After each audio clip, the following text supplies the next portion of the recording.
ദൈവ തിരുനാമം മഹത്വപ്പെടുമാറാകട്ടെ.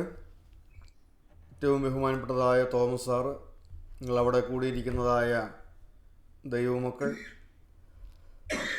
സൂമിലൂടെ ഈ ശുശ്രൂഷയിൽ പങ്കാളികളായിരിക്കുന്ന സഹോദരങ്ങൾ, നിങ്ങൾക്കെല്ലാവർക്കും കർത്താവായ യേശുക്രിസ്തുവിൻ്റെ പരിശുദ്ധമായ നാമത്തിൽ ഞങ്ങളുടെ സ്നേഹവന്ദനം അറിയിക്കുകയാണ്. ഞാൻ ഇന്ന് അല്പസമയത്ത് ചിന്തയ്ക്കായിട്ട് യെശയ്യാ പ്രവാചകൻ്റെ പുസ്തകം 32-ാം അധ്യായം അതിൻ്റെ 1-ാമത്തെ വാക്യം നമുക്കൊന്ന് വായിച്ച് കേൾക്കാം. യെശയ്യാ പ്രവാചകൻ്റെ പുസ്തകം 32-ാം അധ്യായം അതിൻ്റെ 1-ാമത്തെ വാക്യം. ഒരു രാജാവ് നീതിയോടെ വാഴും, പ്രഭുക്കന്മാർ ന്യായത്തോടെ അധികാരം നടത്തും. ഒരു വാക്കുകൂടെ പ്രാർത്ഥിക്കാനായി നമ്മുടെ തലകളെ ദൈവസ്ഥലിൽ വണക്കാം. ഒരു രാജാവ് നീതിയോടെ വാഴും, പ്രഭുക്കന്മാർ ന്യായത്തോടെ അധികാരം നടത്തും. സ്നേഹനിധിയായ ഞങ്ങളുടെ സ്വർഗീയ പിതാവേ, അവിടുന്ന് ഞങ്ങൾക്ക് നൽകി തന്ന മനോഹരമായ ഈ സമയത്തിനായി ഞങ്ങൾ അങ്ങയെ സ്തുതിക്കുന്നു. ഞങ്ങൾ വായിച്ചതായ തിരുവചന ഭാഗം അവിടുന്ന് ഞങ്ങൾക്ക് നുറുക്കി വിഭാഗിച്ച് ഞങ്ങൾക്ക് ഓരോരുത്തർക്കുമുള്ള ആവശ്യമുള്ളത് അവിടുന്ന് പകർന്നു തരുമാറാകണമേ എന്ന് പ്രാർത്ഥിക്കുന്നു. നിസ്സാരനായ അടിയനെ വിളമ്പാൻ ബലപ്പെടുത്തണമേ. ഇന്ന് ഈ ശുശ്രൂഷയിൽ പങ്കാളികളായിരിക്കുന്ന എല്ലാവരെയും അവിടുന്ന് അനുഗ്രഹിക്കണമേ എന്ന് പ്രാർത്ഥിക്കുന്നു. എല്ലാ മഹത്വം അവിടുന്ന് മാത്രം എടുക്കണം. യേശുവിൻ്റെ നാമത്തിൽ പ്രാർത്ഥിക്കുന്നു. കൃപയോടെ കേൾക്കണം പിതാവേ, ആമേൻ. ദൈവ തിരുനാമം മഹത്വപ്പെടുമാറാകട്ടെ. മലയാളികളായ നമ്മൾ കേരളത്തിൻ്റെ ദേശീയ ഉത്സവമായി ആഘോഷിക്കുന്ന തിരുവോണം ആഘോഷിക്കുവാനായി മലയാളികളായിട്ടുള്ളവർ, കേരളക്കര, ഓരോ രാജ്യങ്ങളിൽ പ്രവാസികളായിട്ട് പാർക്കുന്നവർ എല്ലാവരും വലിയ ഒരുക്കത്തോടെയും അതിൻ്റെ ഉത്സാഹത്തിലുമെല്ലാം ആയിരിക്കുന്നതായ ദിവസങ്ങളാണല്ലോ ഈ നാളുകൾ. എന്താണ് തിരുവോണമെന്ന് പറഞ്ഞാൽ? കേരളത്തിൻ്റെ ഒരു ദേശീയ ഉത്സവമായി ക്രമീകരിച്ചിരിക്കുന്നതാണോ എന്ന് നമുക്കറിയാം. ഒരു ഐതിഹ്യമാണ് അതിൻ്റെ പിന്നിലുള്ളത്. പണ്ട് എങ്ങോ ഏതോ ഒരു കാലത്ത് ഒരു രാജാവ് കേരളക്കര ഭരിച്ചിരുന്നു എന്നും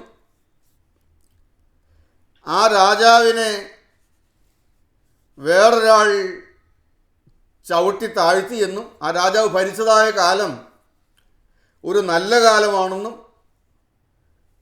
ചവിട്ടി താഴ്ത്തിയപ്പോൾ ആണ്ടിലൊരിക്കൽ പ്രജകളെ സന്ദർശിക്കാനായിട്ട് വരാനുള്ള ഒരു അനുവാദം കൊടുത്തു. അങ്ങനെ പണ്ട് എങ്ങോ ഏതോ ഒരു കാലത്ത് കേരളക്കര ഭരിച്ചു എന്ന് പറയപ്പെടുന്നതായ ഒരു രാജാവ്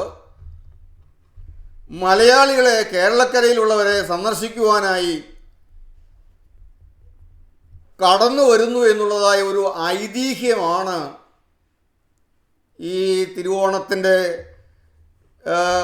ആചാരം, അതിൻ്റെ ഐതിഹ്യമെന്ന് നമുക്കെല്ലാം അറിയാവുന്നതായ കാര്യങ്ങളാണ്. ഞാനതിലേക്കൊന്ന് പോകാനോ വിമർശിക്കാനോ അല്ലെങ്കിൽ അതൊന്നുമല്ല എൻ്റെ ചിന്താ വിഷയം. നമ്മളെ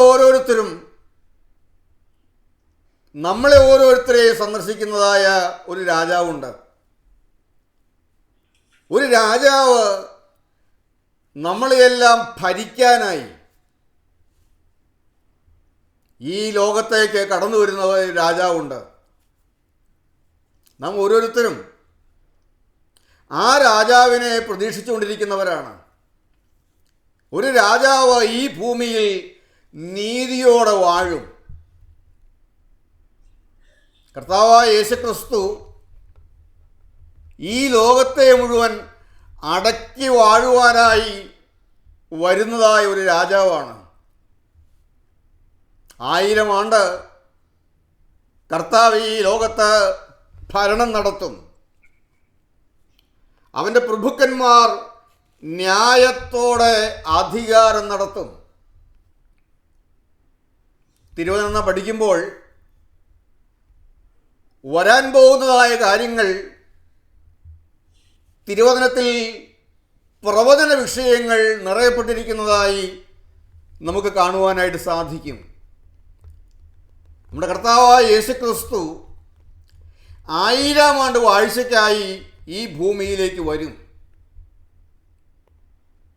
അതിനുവേണ്ടിയാണ് നാം ഓരോരുത്തരും കാത്തിരിക്കുന്നത്. കർത്താവിൻ്റെ മധ്യാകാശ വരവിനായി നാം കാത്തിരിക്കുന്നു. മധ്യാകാശത്ത് കർത്താവ് വരുമ്പോൾ തൻ്റെ കാന്തയെ, തൻ്റെ മണവാട്ടിയെ ഈ ഭൂമിയിൽ നിന്ന് കർത്താവ് ചേർക്കും.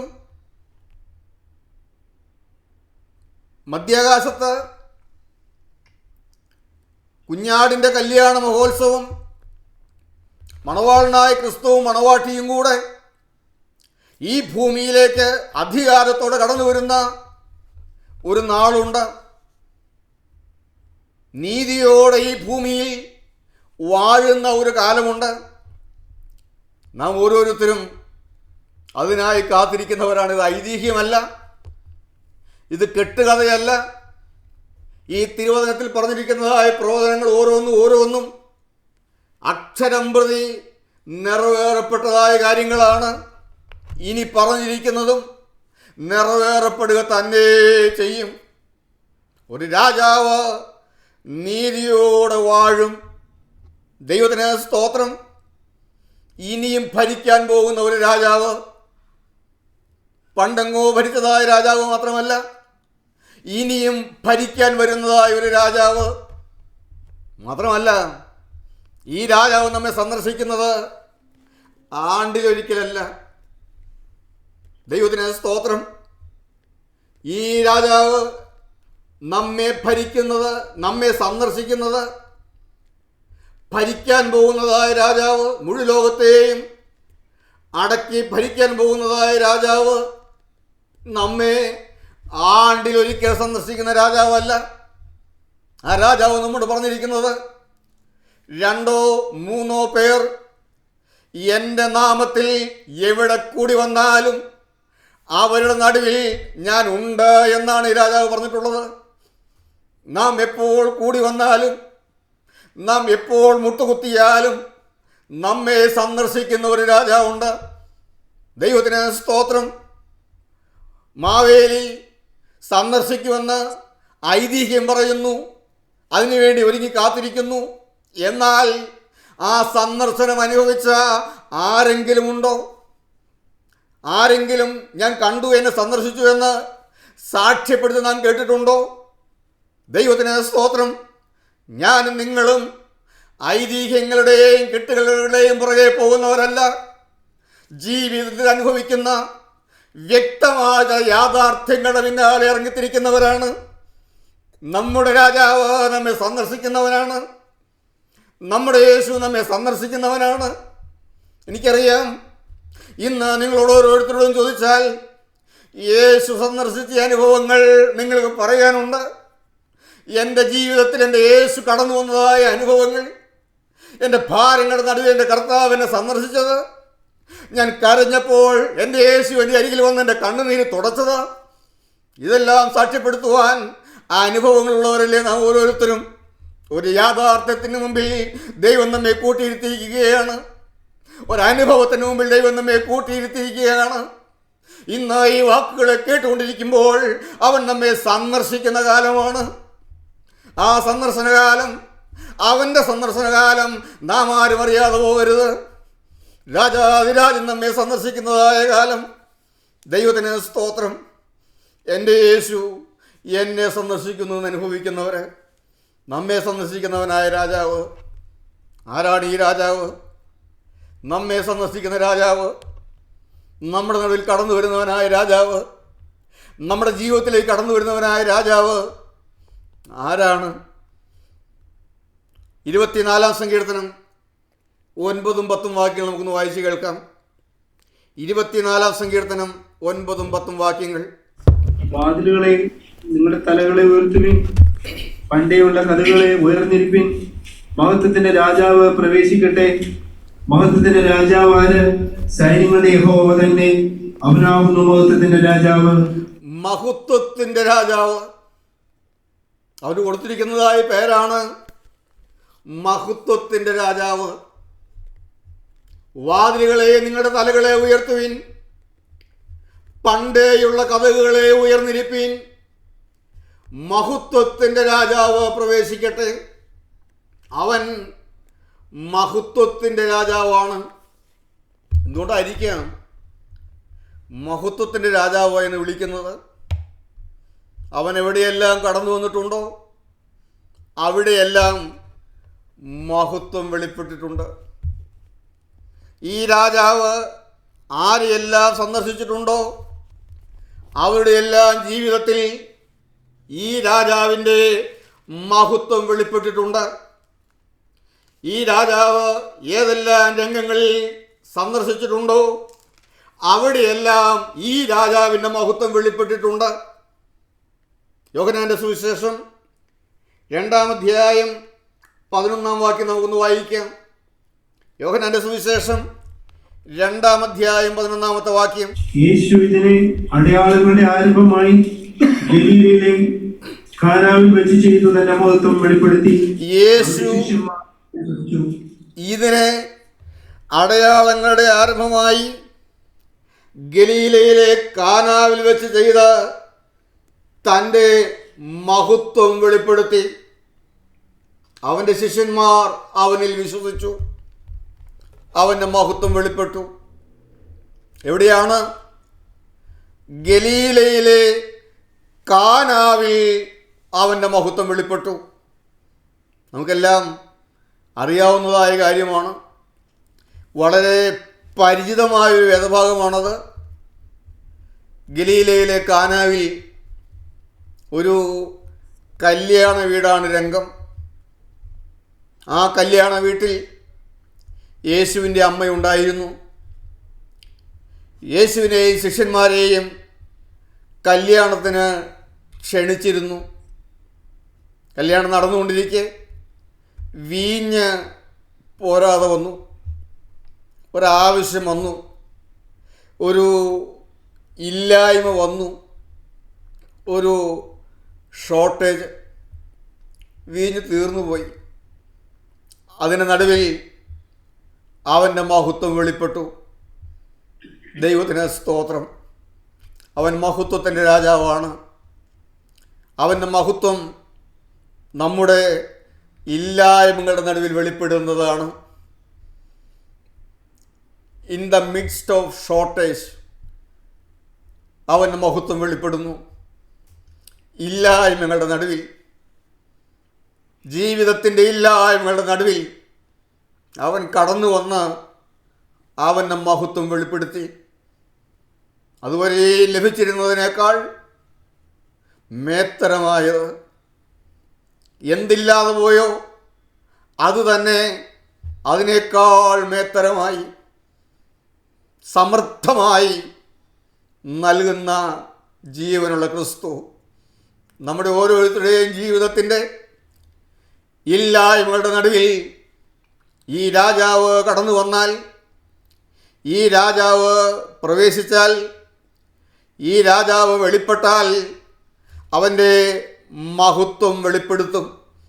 ദൈവത്തിന് സ്തോത്രം. അവൻ നമ്മുടെ ജീവിതത്തിലേക്ക് കടന്നു വരണം. നമ്മുടെ ജീവിതത്തിൽ യേശു കടന്നു വന്നാൽ അവൻ്റെ മഹത്വം വെളിപ്പെടും. ഇല്ലായ്മകളെ നിറവാക്കി മാറ്റിക്കൊണ്ട്, ഇല്ലായ്മകൾക്കെല്ലാം പരിഹാരം വരുത്തിക്കൊണ്ട്, നമ്മുടെ ആവശ്യങ്ങൾക്കെല്ലാം പരിഹാരം വരുത്തിക്കൊണ്ട് അവൻ്റെ മഹത്വം വെളിപ്പെടുത്തുന്ന മഹത്വത്തിൻ്റെ രാജാവാണവൻ. മഹത്വത്തിൻ്റെ രാജാവ്. നമ്മുടെ ജീവിതത്തിലേക്ക് നോക്കണം. എന്തെല്ലാം ഇല്ലായ്മകൾ നമുക്കുണ്ട്, എന്തെല്ലാം ഇല്ലായ്മകളുണ്ട്. സമാധാനം ഇല്ലാത്തവരുണ്ടോ? ആശ്വാസം നഷ്ടപ്പെട്ടു പോയവരുണ്ടോ? തോമസ് സാർ പറഞ്ഞല്ലോ, അധ്വാനിക്കുന്നവരും ഭാരം ചുമക്കുന്നവരുമായുള്ളവരെ, എൻ്റെ അടുക്കൽ വരുവേൻ, ഞാൻ നിങ്ങളെ ആശ്വസിപ്പിക്കും. ഇല്ലായ്മകളുമായി കർത്താവേ, എന്തെല്ലാം പറയാനുണ്ട് കർത്താവേ. ഞാൻ ഇന്ന ആവശ്യങ്ങളുടെ നടുവിലാണ് ആയിരിക്കുന്നത്, ഇന്ന ഭാരങ്ങളുടെ നടുവിലാണായിട്ടായിരിക്കുന്നത്. ഒന്ന് കടന്നു വരണമേ. നമ്മെ സന്ദർശിക്കുന്നവനായ ഒരു രാജാവുണ്ട്. നമ്മുടെ ഇല്ലായ്മകളിൽ അവൻ്റെ മഹത്വം വെളിപ്പെടുത്തുവാൻ തക്കവണ്ണം അവൻ മഹത്വത്തിൻ്റെ രാജാവായി വെളിപ്പെടുന്ന ദൈവമാണ്. രാജാവായ ക്രിസ്തു അവൻ ഇന്നും വെളിപ്പെടുന്നവനാണ്. അവൻ ഇന്നും അവതരിക്കുന്നവനാണ് നമ്മുടെ ജീവിതത്തിലേക്ക്. അവൻ നമ്മുടെ ജീവിതത്തിൽ കടന്നു വന്നാൽ അവൻ്റെ മഹത്വം വെളിപ്പെടും. എവിടെയെല്ലാം? In the midst of shortage, ഇല്ലായ്മയുടെ നടുവിൽ അവൻ്റെ മഹത്വം വെളിപ്പെടും. വീണ്ടും തിരുവചനത്തിലുടനീളം പരിശോധിക്കുമ്പോൾ അനേക സന്ദർഭങ്ങളിൽ ഈ രാജാവ് വെളിപ്പെട്ടിട്ടുണ്ട്. അനേക അനുഭവങ്ങളുടെ നടുവിൽ, അവസ്ഥകളിൽ ഈ രാജാവ് വെളിപ്പെട്ടിട്ടുണ്ട്. ലൂക്കോസിൻ്റെ സുവിശേഷം 13-ാം അധ്യായത്തിലേക്ക് വരുമ്പോൾ ഒരു കൂനിയായ സ്ത്രീയെ നാം കാണുന്നുണ്ട്. ഒട്ടും നിവരുവാൻ കഴിയാത്ത കൂനിയായ ഒരു സ്ത്രീ. അവളുടെ മുമ്പിൽ തന്നെ മഹത്വം വെളിപ്പെടുത്തുന്നുണ്ട്. വീണ്ടും ഒരു രക്തസ്രാവക്കാരി സ്ത്രീയെ നാം കാണുന്നുണ്ട്. 12 സംവത്സരമായി ഏറിയ വൈദ്യന്മാരെ കണ്ടു, ഉള്ള പണം മുഴുവനും ചെലവഴിച്ചു, എല്ലാം ചെലവഴിച്ചു. പക്ഷേ ഒരു ഗുണവും കിട്ടിയില്ല. എന്നാൽ കർത്താവിൻ്റെ അടുക്കൽ കടന്നു ചെന്നു. ഈ രാജാവ് അവളുടെ മുമ്പിൽ വെളിപ്പെട്ടു. ദൈവത്തിന് സ്തോത്രം.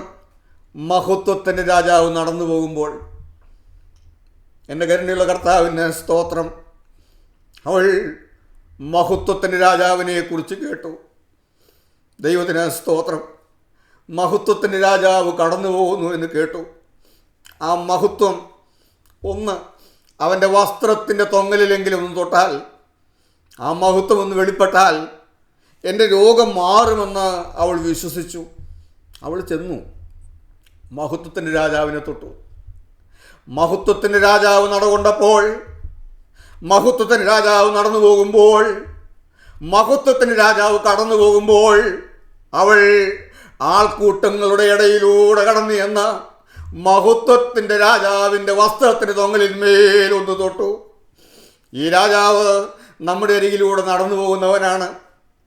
ആർക്കും തൊടാൻ തക്കവണ്ണം സമൂഹം ആട്ടി അകറ്റുന്നവരാണെങ്കിലും, സമൂഹത്തിന് നടുവിൽ നിന്ന് മാറ്റി നിർത്തപ്പെടുന്നവരാണെങ്കിലും, ആർക്കും അടുത്ത് ചെല്ലാൻ തക്കവണ്ണം, എല്ലാവരാലും മാറ്റി നിർത്തപ്പെടുന്നവർക്കും അടുത്ത് വരാൻ തക്കവണ്ണം നടന്നു പോകുന്ന മഹത്വത്തിൻ്റെ രാജാവ്, നമുക്ക് തൊടാൻ തക്കവണ്ണം നമ്മുടെ അരികിലൂടെ നടന്നു പോകുന്നതായ മഹത്വത്തിൻ്റെ രാജാവ്, അവനെ ഒന്ന് തൊട്ടാൽ അവൻ്റെ മഹത്വം വെളിപ്പെടും. ക്ഷണത്തിൽ അവൾ സൗഖ്യമുള്ളവളായി മാറി. അവളുടെ രോഗം ക്ഷണത്തിൽ സൗഖ്യമായി. ദൈവത്തിന് സ്തോത്രം. മഹത്വത്തിൻ്റെ രാജാവിനെ തൊടണം. രോഗത്തിന് നടുവിൽ ദൈവത്തിന് സ്തോത്രം, അവൻ്റെ മഹത്വം വെളിപ്പെട്ടു. അവനെ തൊട്ടാൽ അവൻ്റെ മഹത്വം വെളിപ്പെടും.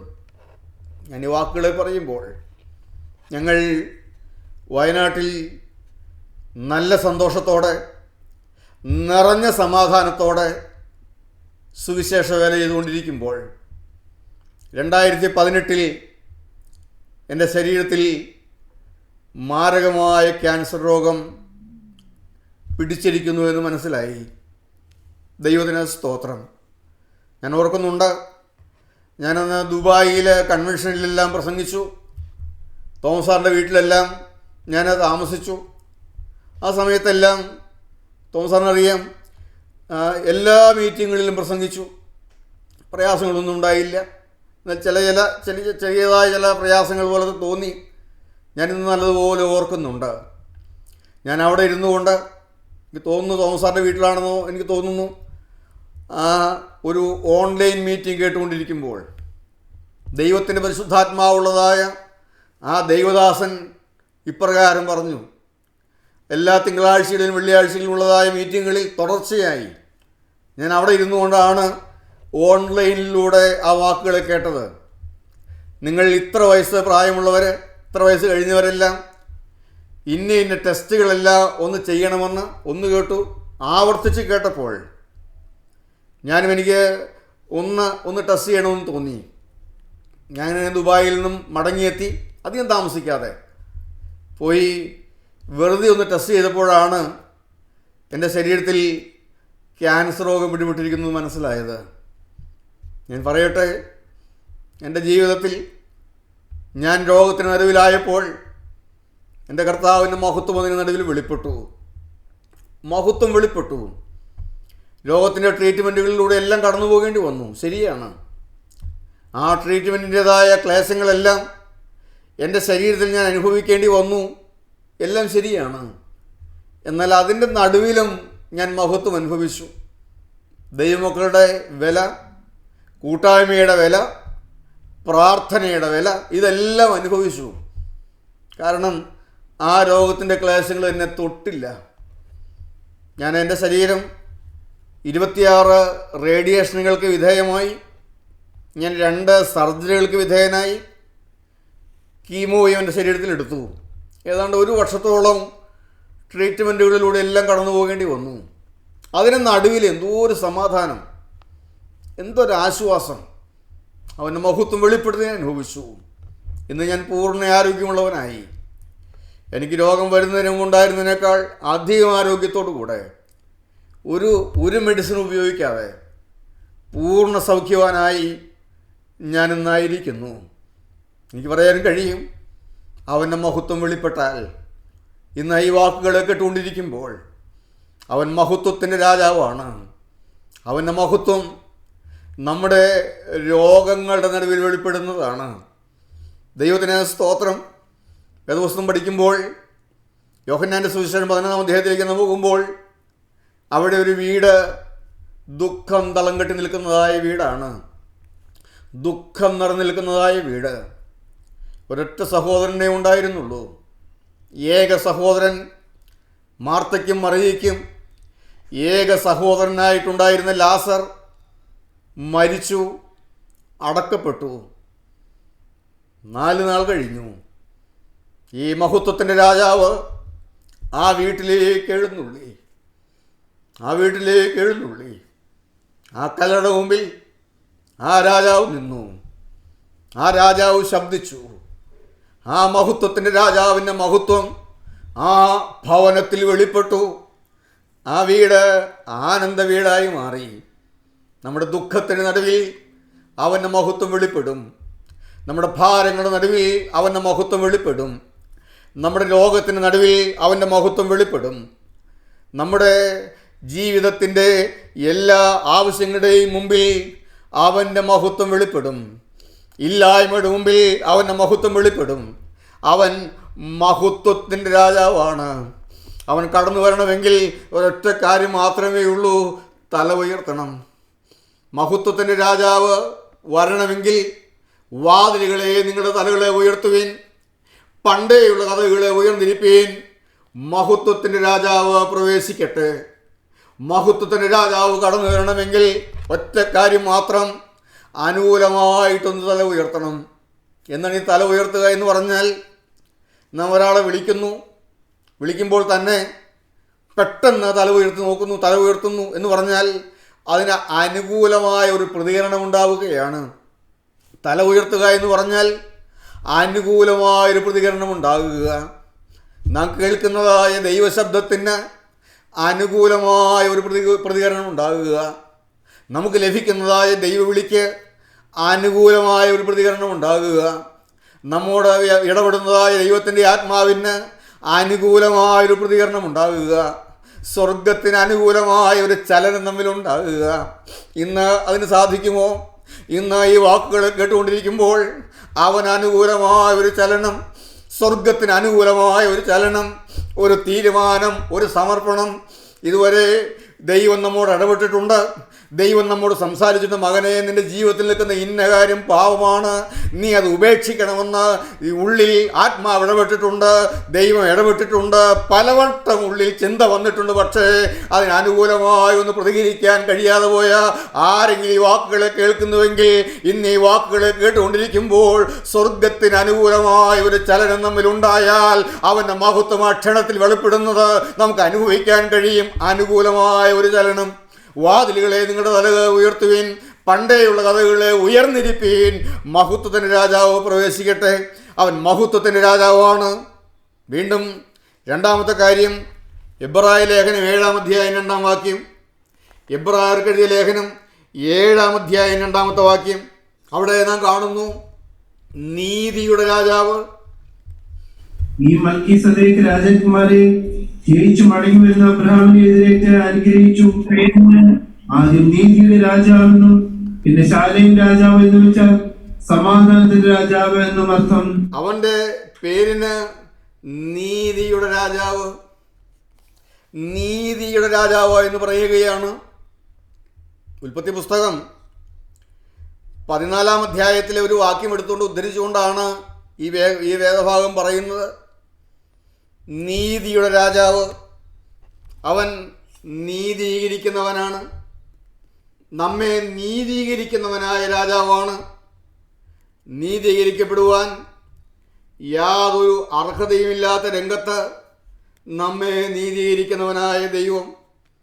റോമർക്കെഴുതിയ ലേഖനം 8-ാം അധ്യായം അതിന് 33-ാമത്തെ വാക്യം നമുക്കൊന്ന് വായിക്കാം. റോമർക്കെഴുതിയ ലേഖനം 8-ാം അധ്യായം 33-ാമത്തെ വാക്യം. ദൈവം തെരഞ്ഞെടുത്തവരെ ആർ കുറ്റം ചുമത്തും? നീതീകരിക്കുന്നവൻ ദൈവം. ശിക്ഷ വിധിക്കുന്നവൻ ആര്? നീതീകരിക്കുന്നവൻ ദൈവം. ശിക്ഷ വിധിക്കുന്നവൻ ആര് എന്ന് പറഞ്ഞാൽ, ദൈവം തെരഞ്ഞെടുത്തവനെ ആര് കുറ്റം ചുമത്തും? മറ്റാർക്കും ഒന്നിലും കുറ്റപ്പെടുത്താൻ കഴിയാതെ വണ്ണം നമ്മെ നീതീകരിക്കുന്നവനായ ദൈവമുണ്ട്. ലോകം നമ്മെ നീതീകരിച്ചാൽ, മനുഷ്യൻ നമ്മെ നീതീകരിച്ചാൽ, ഒരുപക്ഷെ മറ്റു പലരും നമ്മെ കുറ്റം വിധിച്ചു എന്ന് വന്നേക്കാം. ആർക്കും കുറ്റം വിടുത്താൻ കഴിയാതെ വണ്ണം നമ്മെ നീതീകരിക്കുന്നവനായൊരു രാജാവുണ്ട്, നീതിയുടെ രാജാവ്. നമ്മെ നീതീകരിക്കാൻ യേശു നമ്മുടെ അരികിലേക്ക് കടന്നു വരുന്നു. മറ്റാർക്കും കുറ്റം വിധിക്കാൻ കഴിയാതെ വണ്ണം, മറ്റാർക്കും നമ്മെ കുറ്റം ചുമത്തുവാൻ കഴിയാതെ വണ്ണം നമ്മെ നീതീകരിക്കുന്നവനായി നമുക്കരികിലേക്ക് വരുന്നവനായ യേശു. ദൈവത്തിന് സ്തോത്രം. അതിൻ്റെ 30-ാമത്തെ വാക്യം നിന്ന് വായിക്കുമ്പോൾ നാം കാണുന്നുണ്ട്, മുൻ നിയമിച്ചവരെ വിളിച്ചും വിളിച്ചവരെ നീതീകരിച്ചും നീതീകരിച്ചവരെ തേജസ്കരിച്ചും ഇരിക്കുന്നു. ഇത് സംബന്ധിച്ച് നാം എന്തു പറയേണ്ടു? ദൈവം നമ്മെ നീതീകരിക്കുന്നതിനെ സംബന്ധിച്ച് വീണ്ടും വിവരിക്കുകയാണ്. ദൈവം തിരഞ്ഞെടുത്തവനെ ആരെ കുറ്റം ചുമത്തും? നീതീകരിക്കുന്നവൻ ദൈവം. നീതീകരിക്കപ്പെടുവാൻ യാതൊരു അർഹതയുമില്ലാത്തതായ സ്ഥാനത്ത് മറ്റാർക്കും കുറ്റപ്പെടുത്താൻ വകയൊന്നും കിട്ടാത്തതുപോലെ നമ്മെ നീതീകരിക്കുന്നവനായൊരു ദൈവമുണ്ട്.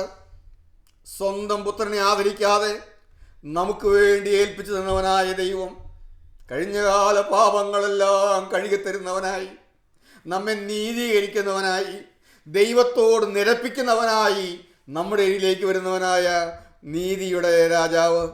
എബ്രായ ലേഖനം 7-ാം അധ്യായം 2-ാം വാക്യം തന്നെ 1-ാം വാക്യം തന്നെ വായിക്കുമ്പോൾ ഒരു കാര്യം കൂടെ നാം കാണുന്നുണ്ട്. അവന്റെ പേരിനാദ്യം നീതിയുടെ രാജാവ് എന്നും നീതിയുടെ രാജാവ് എന്നും പിന്നെ ശാലേം രാജാവ് എന്ന് വെച്ചാൽ സമാധാനത്തിന്റെ രാജാവും എന്നർത്ഥം. പിന്നെ ശാലേം രാജാവ് എന്ന് വച്ചാൽ സമാധാനത്തിന്റെ രാജാവ് എന്നും അർത്ഥം. ഉൽപ്പത്തി പുസ്തകം 14-ാം അധ്യായം 19-20 വാക്യങ്ങളെ വെച്ചുകൊണ്ടാണ് അപ്പോസ്തലൻ ഈ വാക്കുകളെ പറയുന്നത്.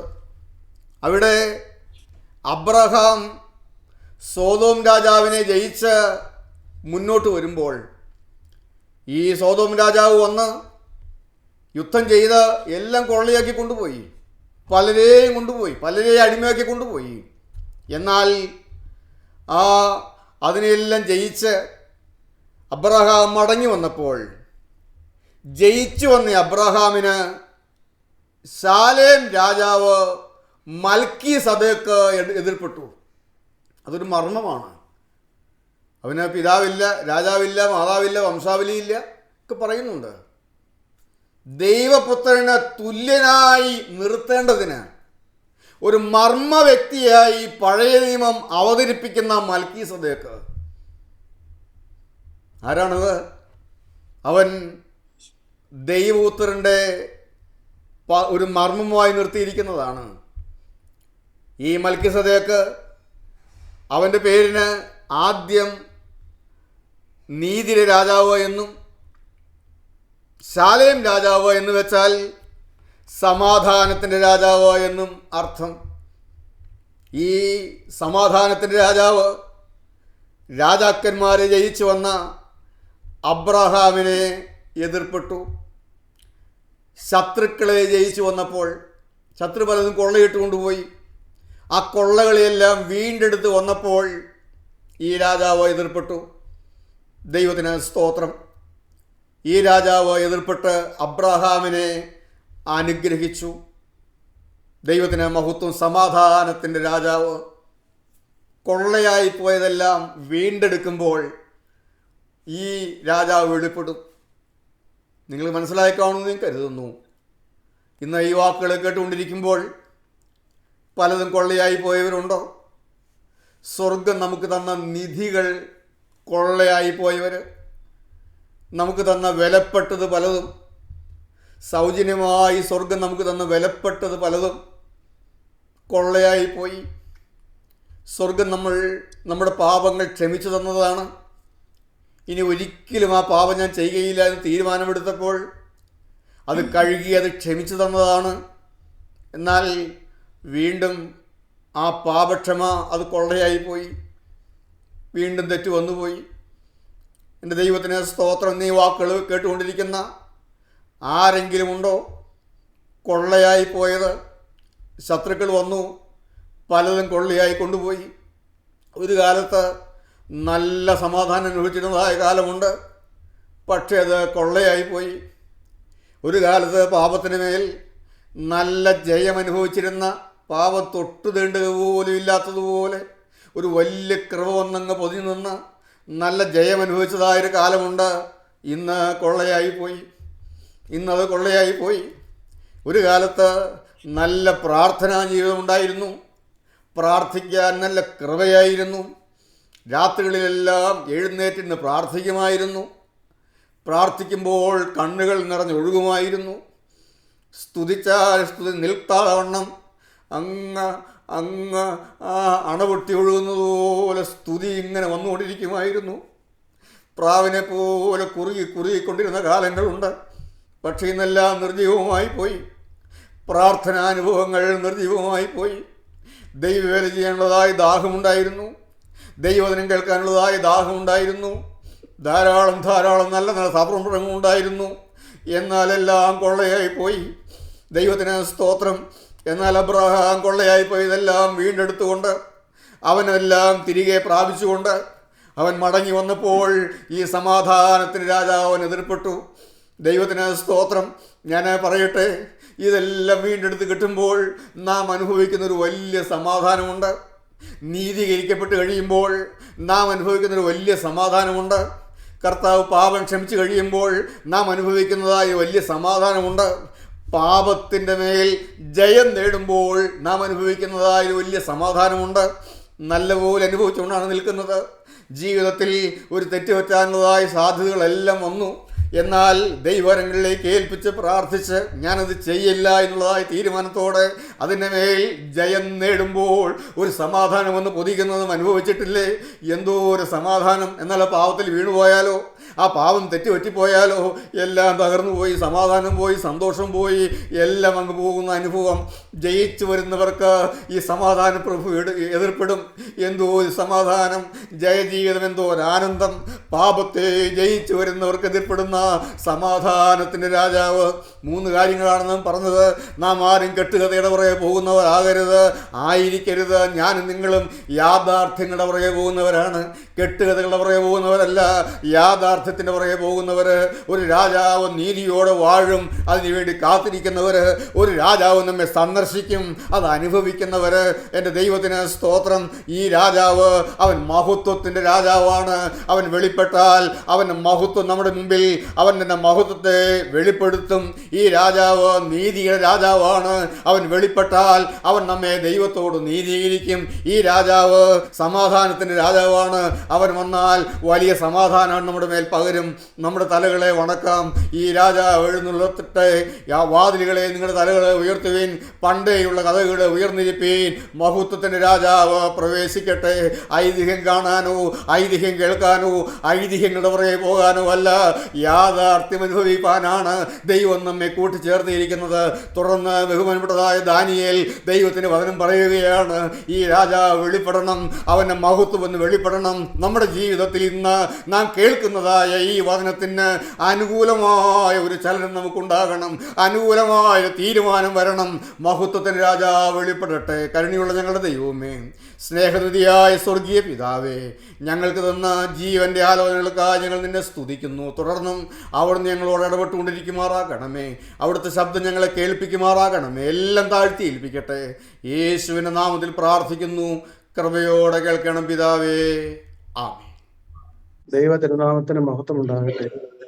കർത്താവായ യേശുക്രിസ്തുവിന്റെ സ്നേഹം നമ്മെ കൂട്ടിക്കൊണ്ടു നിർത്തിയിരിക്കുന്ന ഈ നല്ല സമയത്തിനായി ദൈവത്തെ സ്തുതിക്കുന്നു, ദൈവനാമത്തെ മഹത്വപ്പെടുത്തുന്നു.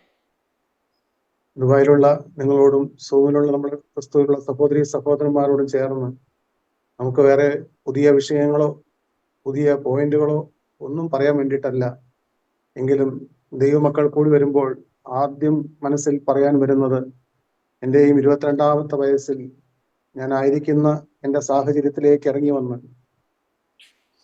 ഞാൻ എന്നും പറയാറുള്ളത് പോലെ മുറുക്കി ചുമപ്പിച്ച പല്ലും ബീഡി വലിച്ചു പൊള്ളിയ ചുണ്ടും പാറി പറന്ന മുടിയുമുള്ള എല്ലാവരാലും വെറുക്കപ്പെട്ട ഒരു ചെറുപ്പക്കാരനായിരുന്നു ഞാൻ. എന്നാൽ കർത്താവ് ഇപ്പോൾ നാം പാടിയതുപോലെ ആ പൊന്ന് മാറുവോട് ചേർത്ത് പിടിച്ചു. അത് 31 കൊല്ലങ്ങൾക്ക് മുമ്പാണ്. എന്നാൽ ഇന്നും നിങ്ങളുടെ ഓരോരുത്തരെയും മുഖത്ത് നോക്കി നാം എല്ലാം അനേക സ്ഥലങ്ങളിൽ ഒരുമിച്ചിരിക്കുമ്പോൾ നിങ്ങളോട് ചേർന്ന് ഞാൻ ദൈവത്തെ സ്തുതിക്കുന്നു. മറ്റൊന്നും കൊണ്ടുമല്ല, വർഷങ്ങൾ കഴിഞ്ഞു പോയിട്ടും ആ ദൈവ സ്നേഹത്തിന്റെ തലോടൽ അനുഭവിച്ചുകൊണ്ട് അതിലെ ഏറ്റക്കുറച്ചുകൾ വന്നിട്ടുണ്ട്. അവസാനത്തെ സ്റ്റാൻസ് നാം പാടി, ക്രിസ്തുവിന്റെ സ്നേഹത്തിൽ നിന്ന് ഞാൻ പിന്മാറി പോകാതിരിപ്പാൻ. അകലേക്ക് പോകണമെന്ന് തോന്നിയിട്ടില്ല എങ്കിൽ പോലും പയ്യെ മാറി മാറി പോകുമ്പോൾ ആ സ്നേഹത്തിന്റെ ചങ്ങലയുടെ ഒരറ്റം കർത്താവിന്റെ കയ്യിലാണ്. അതങ്ങ് വലിച്ച് ചേർത്ത് വീണ്ടും നമ്മെ മാറോടടുപ്പിക്കുന്ന ആ സ്വർഗീയ സ്നേഹം ദൈവം കരുണ ചെയ്ത് 2 കൊല്ലങ്ങൾക്ക് മുമ്പ് ഈ ഗ്ലോബൽ ഗോസ്പൽ ഫെലോഷിപ്പ് എന്ന കൂട്ടായ്മ കർത്താവ് നമുക്ക് തുടങ്ങി തന്നു. മാത്രമല്ല, ഇപ്പോൾ ദുബായിൽ ഇതുപോലെ ദൈവമക്കൾ ഒരുമിച്ച് കൂടുന്ന ഒരു സാഹചര്യം തന്നു. അനേകം മീറ്റിങ്ങുകൾ, ആഴ്ചയിൽ തന്നെ 3 മീറ്റിങ്ങുകൾ, ഞായറാഴ്ച മീറ്റിങ്ങുകൾ, എല്ലാറ്റിലും ദൈവത്തിന്റെ വചനത്തിലൂടെ വരുന്ന ദൈവസ്നേഹത്തിന്റെ അഗ്നി. മാത്രമല്ല, പുതിയ പുതിയ സാക്ഷികളിലൂടെ കേൾക്കുന്നതായ കർത്താവിന്റെ സാക്ഷ്യങ്ങൾ, അതെല്ലാം നമ്മെ ചൂടുപിടിപ്പിക്കുന്നു. നാം ഓരോരുത്തരും എപ്പോഴും ക്രിസ്തുവിന്റെ സ്നേഹത്തിൽ ജ്വലിച്ചു നിൽക്കണമെന്നാണ് കർത്താവ് ആഗ്രഹിക്കുന്നത്. എന്നെക്കുറിച്ചും കർത്താവ് ആഗ്രഹിക്കുന്ന അതാണ്. നാം വലിയ പണ്ഡിതന്മാരോ അല്ലെങ്കിൽ മുഴുവൻ സമയം കർത്താവിന്റെ വേലയ്ക്ക് വേണ്ടി മാറി നിൽക്കുന്നില്ല, മുഴുവൻ സമയം നാം പ്രാർത്ഥിക്കുന്നവരല്ല. പക്ഷേ എവിടെയായിരുന്നാലും, ജോലി സ്ഥലത്തായിരുന്നാലും, യാത്രയിലായിരുന്നാലും, എൻ്റെ യേശുവെ നോർക്കുമ്പോഴേക്കും നമ്മുടെ ഹൃദയത്തിലേക്ക് ഇറങ്ങി വരുന്ന ഒരു ദൈവസ്നേഹം, ആ സ്നേഹം ഒരു നാളും നമ്മിൽ നിന്ന് മാറിപ്പോകരുത്. കഴിഞ്ഞ ഒരല്പം മിനിറ്റുകളുണ്ടല്ലോ, ആ ക്രിസ്തുവിനോടുള്ള സ്നേഹത്തെയാണ് ഭക്തി എന്ന് പറയുന്നത്. അതാണ് ഭക്തി. ഒരു ഭക്തൻ എന്ന് പറഞ്ഞാൽ എന്താണ്? ക്രിസ്തുവിനോടുള്ള സ്നേഹം നിറഞ്ഞു നിൽക്കുന്നതായ ഒരു ദൈവദാസൻ അഥവാ ഒരു ദൈവദാസി. വേറെ കുറെ ചടങ്ങുകൾ ആചരിക്കുന്നതല്ല, അല്ലെങ്കിൽ കടിച്ചു പിടിച്ച് ചില നിഷ്ഠകൾ ആചരിക്കുന്നവരല്ല, ബൈബിൾ അനേകവട്ടം വായിക്കുന്നവരല്ല, മണിക്കൂറുകളിൽ നിന്ന് പ്രാർത്ഥിക്കുന്നവരല്ല. ഇതെല്ലാം അതിന്റെ കൂടെ നടന്നോട്ടെ, പക്ഷേ എപ്പോഴും ക്രിസ്തുവിനോടുള്ള സ്നേഹം നമ്മുടെ ഉള്ളിൽ നിറഞ്ഞു നിൽക്കുക. അത് എവിടെയാണ് എനിക്ക് കുറവ് വന്നത് എന്ന് നമുക്ക് ചൂണ്ടിക്കാണിച്ചു തരുന്നതാണ് യേശുക്രിസ്തുവിന്റെ വചനം അത് കൂട്ടായ്മ കൂടുമ്പോൾ കർത്താവ് നമുക്ക് ധാരാളമായി തരുന്നു. ഞാൻ അല്പസമയത്തെ ചിന്തയ്ക്ക് വേണ്ടി എബ്രായ ലേഖനം 12-ാം അധ്യായം 15-16 വാക്യങ്ങൾ തോമസ് സാർ എടുത്തു വെക്കുമ്പോൾ അതിന് ഒരു ചെറിയൊരു മുഖവര പറയട്ടെ. നിങ്ങൾ ബാക്കിയുള്ളവർ ശ്രദ്ധിച്ചിരിക്കുന്നുണ്ടല്ലോ. ഒരു ചെറുപ്പക്കാരൻ നല്ല വിശന്ന് വീട്ടിലേക്ക് കയറി ചെന്നപ്പോൾ മേശപ്പുറത്ത് നല്ല ചുവന്ന പായസം ഇരിക്കുന്നു. നല്ല ചെറു ചൂടുണ്ട്, കണ്ടാൽ തന്നെ കൊതി വരുന്നതായ ഒരു പായസം. അപ്പോൾ ആ പായസം കുടിക്കണോ അതോ അവന് അതിന് തൊട്ടപ്പുറേ കർത്താവായ യേശുക്രിസ്തു നിൽക്കുന്നുണ്ട് എന്ന് നിങ്ങൾ വിചാരിക്കുക. അങ്ങനെ ഭാവനയിൽ കാണുക. യേശുവിന്റെ അനുഗ്രഹവും ഒരു വശത്ത് നിൽക്കുന്നു, മറുവശത്ത് നല്ല ചൂടുള്ളതായ ചുവന്ന പായസം നിൽക്കുന്നു. ഏതാണ് വേണ്ടത്? ഒരു സെക്കൻഡ് നേരം ആ ചെറുപ്പക്കാരൻ ആലോചിച്ചു. ആ ചെറുപ്പക്കാരൻ ആരാന്നറിയാമോ? ഗോത്രപിതാവായ യാക്കോബിന്റെ സഹോദരനായ യേശാവാണ്. അബ്രഹാമിന്റെ മകനായ ഇസ്ഹാക്കിന്റെ മകനായ യേശാവ് ആദ്യജാതനാണ്. തലമുറകളിലേക്ക് ഈ ദൈവസ്നേഹം, തലമുറകളുടെ അനുഗ്രഹം, അബ്രഹാമിൽ കിട്ടിയ അനുഗ്രഹം, ഇസ്ഹാക്കിൽ കിട്ടിയ അനുഗ്രഹം തലമുറകളിലേക്ക് പകർന്നു കൊടുക്കേണ്ട ഒരാളാണ് യേശാവ്. നാം ഈ വാക്കുകൾ യേശാവിനെ പറ്റി പറയുമ്പോൾ നാം ഓരോരുത്തരും ചിന്തിക്കണം. ഇപ്പോൾ ഞാനൊരു അപ്പനാണ്, നിങ്ങൾ അനേക അപ്പനമ്മമാർ ഈ വാക്കുകളെ കേൾക്കുന്നുണ്ട്, അല്ല കൊച്ചുമക്കളുള്ളവർ ഈ വാക്കുകളെ കേൾക്കുന്നുണ്ട്. നമുക്കറിയാം, ഒരു നാളിൽ ഇപ്പോൾ എൻ്റെ 22-ാമത്തെ വയസ്സിൽ എൻ്റെ മേലേക്ക് കർത്താവ് ഒരു സ്നേഹത്തിന്റെ കൊടി തന്നു. പ്രിയപ്പെട്ടവരെ, ആ ദൈവ സ്നേഹത്തിന്റെ കൊടി എൻ്റെ കാലശേഷം എൻ്റെ തലമുറയിലേക്ക് അത് പകർന്നു കൊടുക്കാൻ എൻ്റെ ഭവനത്തിൽ എനിക്കൊരാളുണ്ടോ? എൻ്റെ കൊച്ചുമക്കൾ ആ ഒരു സമർപ്പണത്തിലും വിശ്വാസത്തിലും വളർന്നു വരുന്നുണ്ടോ? നമ്മുടെ പാണ്ഡിത്യമോ നമ്മുടെ പാരമ്പര്യമോ നമ്മുടെ ഈ ലോകത്തിലെ ഐശ്വര്യങ്ങളൊക്കെ തലമുറകളിലേക്ക് പോകില്ലായിരിക്കാം. പക്ഷേ ഒരു കാര്യം നാം അറിയണം, നാം ചിന്തിക്കണം, നാം ഉറപ്പായിട്ട് ആഗ്രഹിക്കണം. കർത്താവേ, ഞാൻ FSCTയിലെ എഞ്ചിനീയറാണ്, ഈ പ്രൊമോഷൻ കിട്ടുമായിരിക്കും. അത് കഴിഞ്ഞാൽ ഒരു 60 വയസ്സാകുമ്പോൾ റിട്ടയർ ആകുമായിരിക്കും. അത് കഴിയുമ്പോൾ റിട്ടയേർഡ് FSCTയിലെ ഉദ്യോഗസ്ഥൻ എന്ന് അറിയപ്പെടാനല്ല ദൈവം എന്നെ വിളിച്ച് വേർതിരിച്ചത്. എൻ്റെ ദൈവം എന്നെ വിളിച്ചത് അത് ഹൈന്ദവർ മാത്രം തിങ്ങിപ്പാർക്കുന്ന ഒരു ദേശത്ത്, ആർക്കും വേണ്ടാതെ കിടന്നൊരു ഭവനത്തിൽ യേശുവിനെ എന്ന ആ പേര് കേൾക്കുമ്പോഴേക്കും വെറുപ്പുണ്ടായിരുന്ന എൻ്റെ ഹൃദയത്തിലേക്ക് ഈ ഭൂമിയിലെ ഒരു മനുഷ്യനുമല്ല, നിത്യനായ ദൈവത്തിന്റെ സ്നേഹം ഒരു നാൾ എൻ്റെ പിറകിൽ വന്ന് എന്നെ പിടിച്ചു. പ്രിയപ്പെട്ടവരെ, എൻ്റെ ജീവിത ലക്ഷ്യം, എൻ്റെ കർത്താവ് എന്നെ കുറിച്ച് ആഗ്രഹിക്കുന്ന എന്താണ്? ഒരു യേശു ജീവിക്കുന്നു, ഒരു കർത്താവ് ജീവിക്കുന്നു. ആ കർത്താവ്, ഇപ്പോൾ നാം ഒരു 100 പേരെ ഈ പ്രാർത്ഥനാ യോഗത്തിൽ പങ്കെടുക്കുന്നുണ്ടെങ്കിൽ 101ാമത്തെ ആളായി നാം ഇരിക്കുന്ന ഓരോ ഭവനങ്ങളിലൂടെയും ഇപ്പോൾ നിങ്ങൾ ശ്രദ്ധിച്ചാൽ നിങ്ങൾക്കൊരു ചെറിയൊരു കാലച്ച കേൾക്കാം. ആ കാലച്ച ആരുടെയാണെന്നറിയാമോ? യേശുക്രിസ്തുവിന്റെ കാലച്ചയാണ്. യേശുവിന്റെ സാന്നിധ്യമാണ് നമുക്ക് കിട്ടുന്നത്. നാം തന്നിരുന്ന് കരയുമ്പോൾ നമ്മുടെ കവിളിലൂടെ ഒഴുകിയിറങ്ങുന്ന കണ്ണുനീര് തുടച്ചു കളയുന്ന ക്രിസ്തു, ഹൃദയത്തിൽ വലിയ ഭാരവുമായി മുഴങ്കാൽ മടക്കി ഇരിക്കുമ്പോൾ ആ ഭാരം ഏറ്റുവാങ്ങുന്നതായ ക്രിസ്തു, ദൈവത്തിന് സ്തോത്രം, നമ്മുടെ തലമേൽ കരം വെച്ച് നമ്മെ അനുഗ്രഹിക്കുന്നതായ ക്രിസ്തു. ഈ ക്രിസ്തു, ഞങ്ങൾ ഈ ദൈവമക്കൾ അനേക ഭവനങ്ങൾ വീടാന്തരം കയറി ചെല്ലുമ്പോൾ പലരും പറയുന്നു, എനിക്ക് കണ്ണിന് കാഴ്ചയില്ല, കാലിന് രോഗമാണ്, എനിക്ക് കഷ്ടതയാണ്, പ്രയാസമാണ്, ഞാൻ രോഗിയാണ്, തന്നെ വരാൻ സാധിക്കില്ല എന്നെല്ലാം പറയുമ്പോൾ ദൈവമക്കൾ ഓർക്കുന്നു, കർത്താവിന്റെ അടുക്കൽ വന്നത് ആരൊക്കെയാണ്? മുടന്തരും ഊമരും കുഷ്ഠരോഗികളുമായ ദരിദ്രന്മാരായ പാപികളായ ആളുകളാണ് അന്ന് യേശുക്രിസ്തുവിന്റെ അടുക്കൽ കടന്നു വന്നത്. കർത്താവ് പറഞ്ഞു, ഞാൻ നീതിമാന്മാരെ തേടിയല്ല വന്നത്, പാപികളെ തേടിയാണ് ഞാൻ വന്നത്.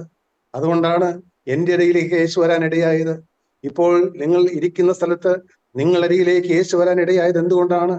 വാസ്തവമായും ഇപ്പോൾ എൻ്റെ വീട്ടിൽ എനിക്ക് 3 വല്യച്ഛന്മാര്, 3 അമ്മാവന്മാര്, പിന്നെ ഒരു പേരമ്മയുണ്ട്. അവരെല്ലാം മക്കളുണ്ട്.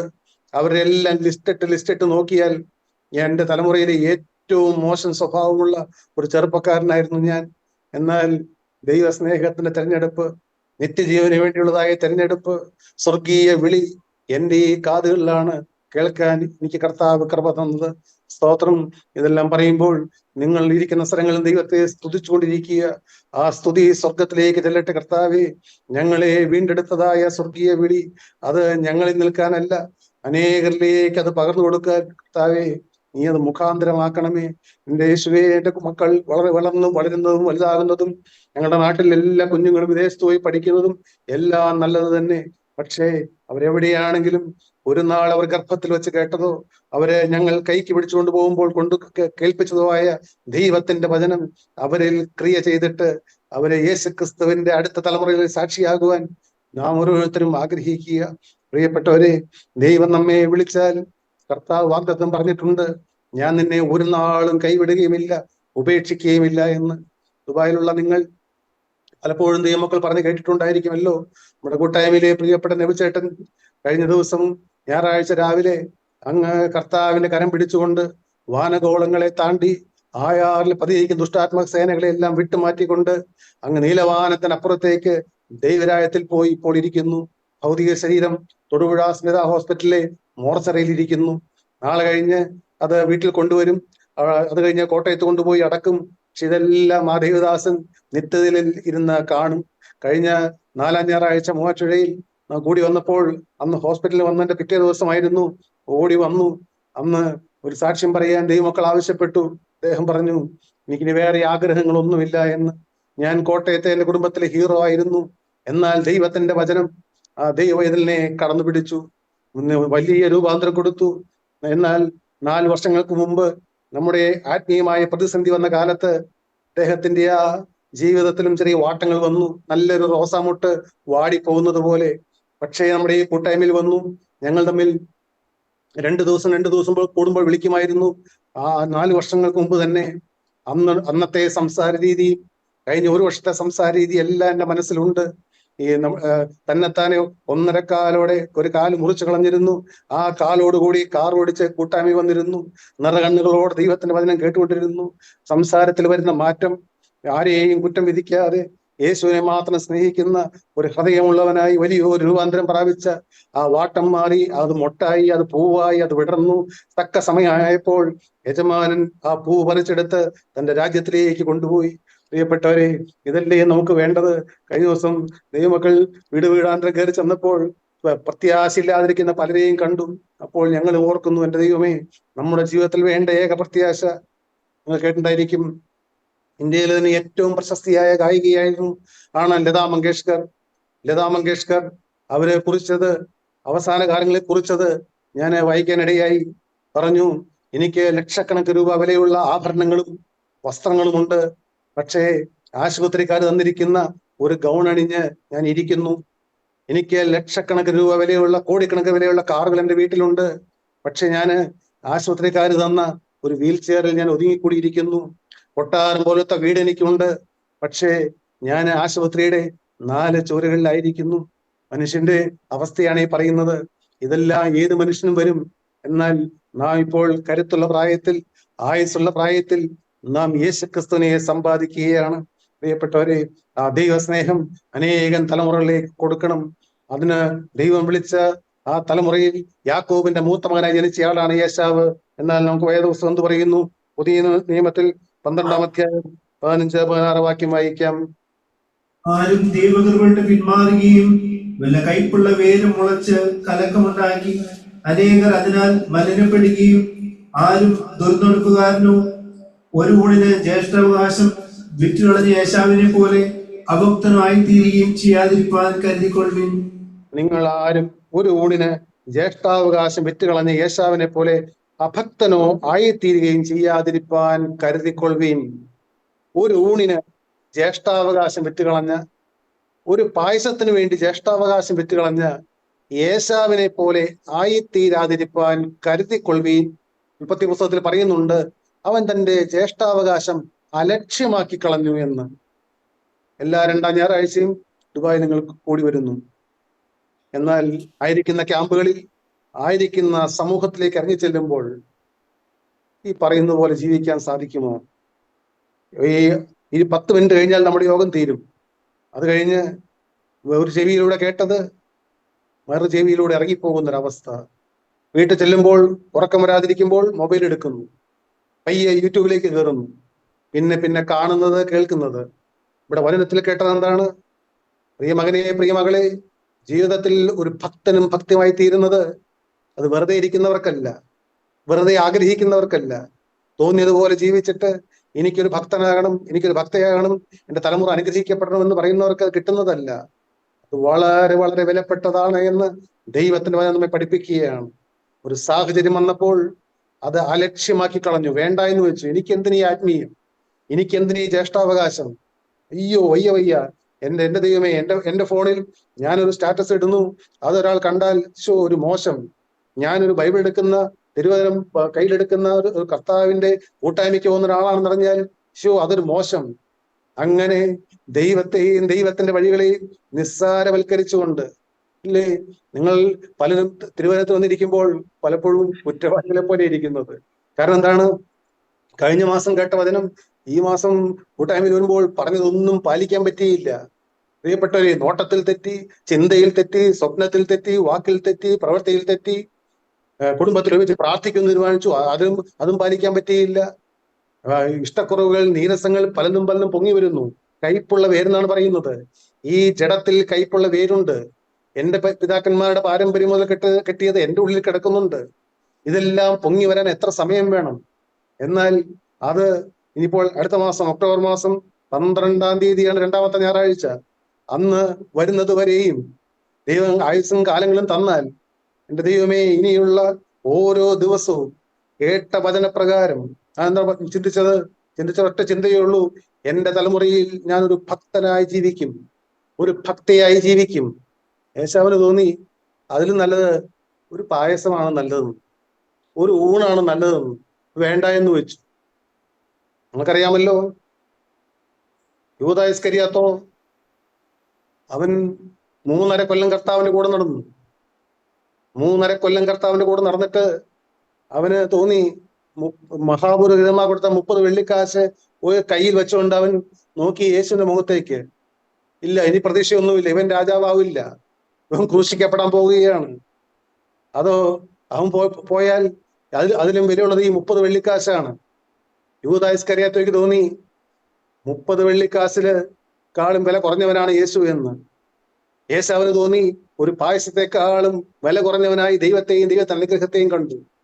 ഇതെല്ലാം പറയുമ്പോൾ ഞാനും ഭയപ്പെടുന്നു, നാം ഭയപ്പെടുക. കർത്താവേ, ഞാൻ ഇന്ന് യേശുവിനെയും യേശുവിന്റെ രാജ്യത്തെയും യേശുവിന്റെ അനുഗ്രഹത്തെയും എങ്ങനെ ഞാൻ കാണുന്നു? എന്നാൽ മത്തായിയുടെ സുവിശേഷം ഒരു വാക്യം കൂടി നമുക്ക് വായിച്ച് അവസാനിപ്പിക്കാം. 13-ാം അധ്യായം 44-ാം വാക്യം നമുക്ക് വായിക്കാം. ദൈവത്തിന് സ്തോത്രം. 45-ാം വാക്യം വായിച്ചാൽ മതി. 45-ാം വാക്യം: പിന്നെയും സ്വർഗരാജ്യം നല്ല മുത്ത് അന്വേഷിക്കുന്ന ഒരു വ്യാപാരിയോട് സദൃശ്യം.